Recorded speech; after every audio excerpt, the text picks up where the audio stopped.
Perkenalkan, nama saya Yulia Dewi Asari, NIM 19104168894, kelas A2 Manajemen Pagi, mata kuliah E-Marketing, desain Bapak Adi Mursalin SEMM. Di sini saya akan menjelaskan ringkasan dari bab 3 tentang riset pasar. Pendahuluan. Internet dibangun untuk penelitian. Apakah itu konsumen yang mencari-cari harga suatu produk, penelitian yang mengeksplorasi topik, atau penggemar mencari band favorit mereka. Internet mempermudah dan menganalisis informasi lebih mudah daripada sebelumnya. Itu karena semua yang dilakukan orang secara online meninggalkan jejak data. Konsumen dapat meneliti perusahaan dan produk dengan mudah, mengumpulkan informasi untuk membandingkan harga dan layanan dengan beberapa klik mouse. Konsumen juga dapat berbagi suka dan tidak suka dengan mudah, apakah informasi itu dibagikan kepada perusahaan atau dengan teman. Proses ini juga dapat bekerja secara terbalik.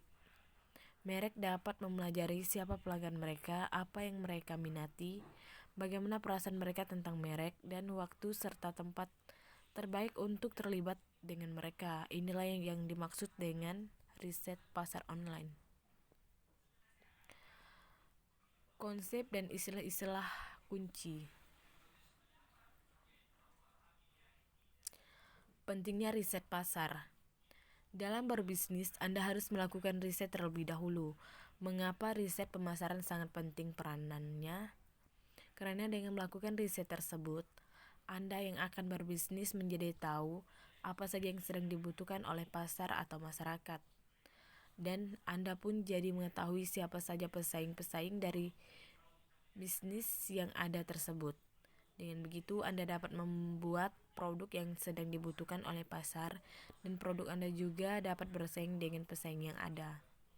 Selain mengetahui produk yang dibutuhkan dan pesaing yang ada, dengan melakukan riset ini, Anda juga dapat mengetahui siapa saja yang membutuhkan produk Anda, kapan produk tersebut dibutuhkan, kualitas produk yang bagaimana yang dibutuhkan, serta produk tersebut dibutuhkan di mana. Berikut beberapa fungsi penting dari diadakannya riset sebelum memasarkan produk, diantaranya yaitu yang pertama, mencari tahu tentang kebiasaan pasar sehingga Anda dapat menentukan strategi pemasaran suatu produk agar lebih tepat sasaran dan terarah tentunya. Hal ini dapat Anda lakukan melalui pengadaan riset pemasaran. Jadi dengan begitu Anda dapat memutuskan strategi pemasaran seperti apa yang akan Anda lakukan untuk memasarkan produk Anda tersebut. Ini merupakan beberapa fungsi dari dilakukannya riset tentang bagaimana cara memasarkan produk yang dapat diterima oleh semua masyarakat. Yang kedua, seberapa besar kemungkinan terciptanya peluang pemasaran yang terlihat dari setiap daerah. Anda dapat melakukan riset pemasaran tersebut secara acak ataupun sistematis dengan merata sesuai dengan daerah yang telah Anda pilih sebelumnya. Jadi Anda dapat mengetahui arah konsumen Anda kemana, sehingga strategi serta langkah yang akan dibuat akan terukur dan terencana. Yang ketiga, menghemat waktu dan juga tenaga Anda. Untuk melakukan riset tersebut, Anda tidak perlu mendatangi langsung semua tempat yang dimaksud, cukup dengan memanfaatkan internet yang Anda miliki untuk melakukan riset tersebut. Dengan begitu, Anda dapat lebih menghemat tenaga dan juga waktu Anda. Hanya dengan menggunakan aplikasi survei online dan menyebarkannya ke semua daerah yang Anda tuju. Sangat terjangkau dan tentunya mudah untuk diaplikasikan. Jadi riset ini dapat memberitahu Anda apa yang menjadi keinginan pasar tentang suatu produk sejenis, sehingga Anda pun akan mendapatkan gambaran untuk usaha Anda agar menciptakan usaha penguat produk Anda tersebut. 4. Meminimalkan risiko. Fungsi dari riset pemasaran yang lainnya yaitu meminimalkan risiko berat yang akan Anda terima ketika Anda melakukan bisnis di suatu tempat. Kemudian Anda melakukan riset pemasaran, dan setelah melakukan riset pemasaran tersebut, ternyata tempat yang Anda tuju untuk melakukan bisnis tersebut pasar sedang tidak membutuhkan, dan produk seperti yang akan Anda jual itu tidak ada di tempat tersebut, sehingga dapat dipastikan Anda melakukan bisnis di tempat itu maka akan kolab. Riset pasar membantu Anda menemukan informasi yang ada dan dibutuhkan oleh pasar. Riset pasar online adalah proses menggunakan alat digital, data, dan koneksi untuk mendapatkan wawasan berharga dengan audiens target merek. Ada banyak alasan mengapa Anda harus melakukan riset pasar reguler, mendapatkan wawasan tentang konsumen Anda. Ini dapat mencakup, yang pertama, apa yang diinginkan dan dibutuhkan pelanggan dari merek Anda. Yang kedua, apa yang disukai dan tidak disukai pelanggan tentang merek tersebut. Yang ketiga, mengapa pelanggan membeli produk atau layanan merek. Yang keempat, mengapa pelanggan potensial dapat memilih merek Anda daripada yang lain. Yang kelima, mengapa tidak pelanggan melakukan pembelian berulang. Yang keenam, pahami perubahan dalam industri dan bisnis Anda. Yang ketujuh, temukan tren pasar baru yang dapat Anda manfaatkan. Yang kedelapan, temuan tempat penjualan potensial baru, pelanggan, produk, dan banyak lagi. Yang kesembilan, temukan dan libatkan pemeriksa baru. Yang kesepuluh, izinkan pelanggan membantu mengarahkan bisnis Anda. Konsep kunci dalam riset pemasaran. Riset pemasaran merupakan kegiatan penelitian dalam bidang pemasaran. Riset pemasaran harus dilakukan secara sistematis, yakni mulai dari perumusan masalah, perumusan tujuan, pengumpulan data, pengolahan data, hingga interpretasi dari hasil riset pemasaran yang diperoleh. Riset pasar dilakukan sebagai upaya memberi masukan bagi pihak manajemen. Dengan adanya riset pemasaran, pihak manajemen akan mengetahui hal apa saja yang perlu diperbaiki dan strategi pemasaran apa yang masih sesuai dilakukan untuk merebut peluang. Metodologi riset. Metodologi penelitian adalah proses atau cara ilmiah untuk mendapatkan data yang akan digunakan untuk keperluan penelitian. Metodologi juga merupakan analisis teoretis mengenai suatu cara atau metode.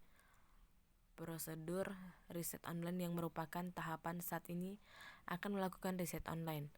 Prosedur tersebut mengikuti aturan riset konvensional yang umum dilaksanakan. Adapun tahapannya ialah yang pertama menentukan masalah, yang kedua menentukan tujuan, yang ketiga membuat desain riset, yang keempat melaksanakan riset secara online. Desain riset online. Desain riset online merupakan rancangan yang akan digunakan oleh peneliti dalam melaksanakan riset online. Menentukan populasi dan sampel. Populasi penelitian di internet bersifat global, tidak dibatasi oleh faktor geografis, yaitu semua pengguna internet. Penentuan sampel yang diambil dari populasi juga menggunakan teknik-teknik yang berbeda. Metode penarikan sampel. Salah satu cara dalam menentukan sampel untuk riset online ialah dengan menggunakan teknik non-probabilitas, sebab jika kita ingin menggunakan teknik probabilitas, maka kita akan banyak mengalami kesulitan dalam menentukan jumlah populasi dan sampel. Cara memilih responden yang akan dijadikan sebagai sampel. Terdapat 3 cara untuk memperoleh sampel di internet, yaitu 1. Sampel tidak dibatasi, umum, atau siapa saja pengunjung internet dapat dijadikan sampel. Yang kedua, sampel yang disaring, atau hanya pengunjung tertentu yang memenuhi persyaratan. Yang ketiga, sampel yang dipilih, atau sampel yang sengaja diundang untuk dijadikan sebagai responden.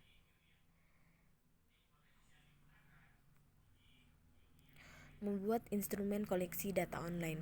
Karena penelitian dilakukan dengan sarana komputer dan dengan media internet, maka instrumen pengambilan data harus berbentuk kuesioner elektronik, di mana kuesioner tersebut dapat diisi secara langsung melalui layar monitor komputer responden yang dipilih. Kuesioner elektronik ini akan berfungsi sebagai sarana pengumpulan data, sebagaimana kuesioner fisik yang kita pergunakan dalam riset konvensional. Melakukan koleksi data. Cara melakukan koleksi data ialah dengan cara pertama menggunakan email yang dikirimkan ke alamat email para responden. Kedua, menggunakan web di mana para responden diundang untuk memasuki web tersebut. Menentukan teknik analisis.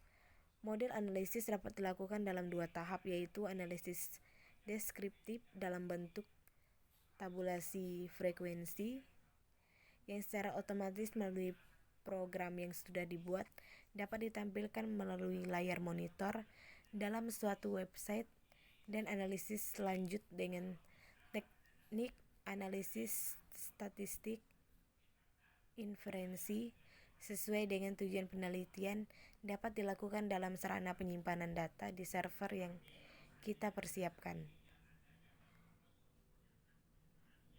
Pelaporan hasil penelitian. Pelaporan hasil penelitian sebaiknya dilakukan dalam 2 bentuk laporan secara online yang berisi laporan singkat dan bentuk laporan tertulis dengan bentuk buku yang berisi laporan hasil penelitian secara detail. Sekian penjelasan dari saya untuk ringkasan dari bab 3. Saya ucapkan terima kasih.